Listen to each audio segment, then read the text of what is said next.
Hi, this is Rob Magick Magazine, and I would like to talk about the basis of occultism.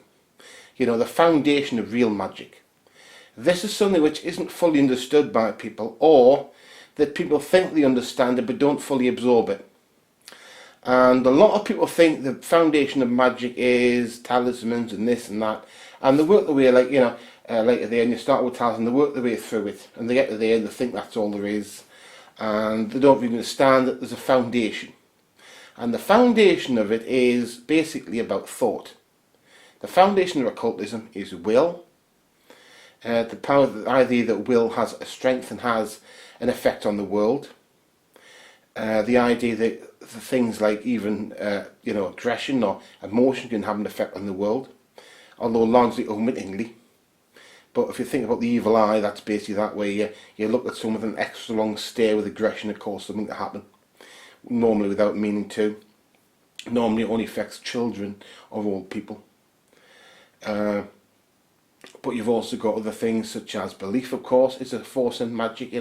It's the idea that your thoughts affect the world. Now, this isn't actually that complex, because what you're really talking about is the idea of, that reality isn't completely separate from yourself and what you do. That reality is, it's a part of our thoughts. You could take this down to, I suppose, René Descartes' I think therefore I am, where he could imagine a world where everything outside of him wasn't real, that all around him wasn't real. And he could imagine that, but he realised because he could think that part of him that could think was real, that meant that his thoughts were real. That's all he could prove. And that's all anyone's ever been able to prove. But if you go a little bit further from that, and we think about the outside world, and we think that it does exist, it's very difficult to prove it outside of your own thoughts, outside of other people's thoughts. And if you go a little bit further and you say, okay, we're going to accept the idea of thought and of the universal consciousness, the idea that we're all connected together to some degree, which there's quite a bit of proof for now, then what you're left with is this idea that the thoughts are the world, that you can affect the world with thought, and that's basically the foundation of it.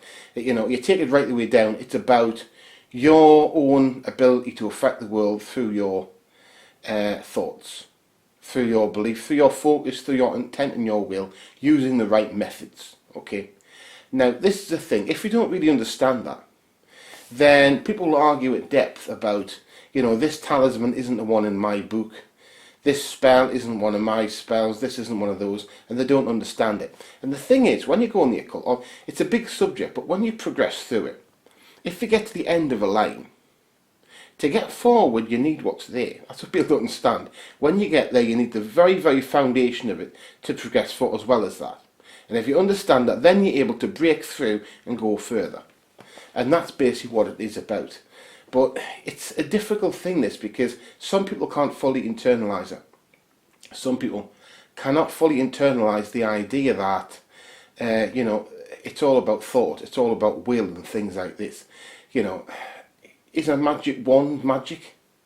Yes, if you believe it is. Do the methods of making talismans, are they very important? Yes, I suppose there's many different ways, it's good, yeah. Why do they work? They work because you believe they do. Same as if you believe, I can only do this with a certain talisman, then you won't. But what is a talisman really? A talisman, therefore, is on some level a reflection of a thought. It means that you can reflect the same thing in words, or, as a talisman, it means the same thing, or pretty much, It's difficult to get an exact match. Even our thoughts will be different when we say the same words. But that's its foundation. Is that what we're talking about is thought. All the robes people wear, might not wear, all this other stuff. It's just to try and create the right mental background. That's what it is, really. It's a hidden occultism within occultism. It's like hidden knowledge within the hidden knowledge is the idea that, there's this and it's about thought. Because in many ways, a lot of these other outside devices were placed there for people not to understand it, So people would think it's all about the robes and the this and the that, and all of this stuff which they're very proud of.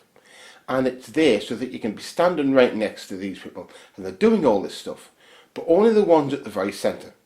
Or rather, only ones at the very, very important point, very top of the whole thing, the ones central to it, will truly understand that none of it is necessary. And that means if you have a good enough sense of visualization and you want to form a full ritual of the type which is maybe traditional and in some cult traditions, and you can visualize it, you can do it that way. However, a lot of people don't have that good a sense of visualization, but it's basically about thought, and that's it.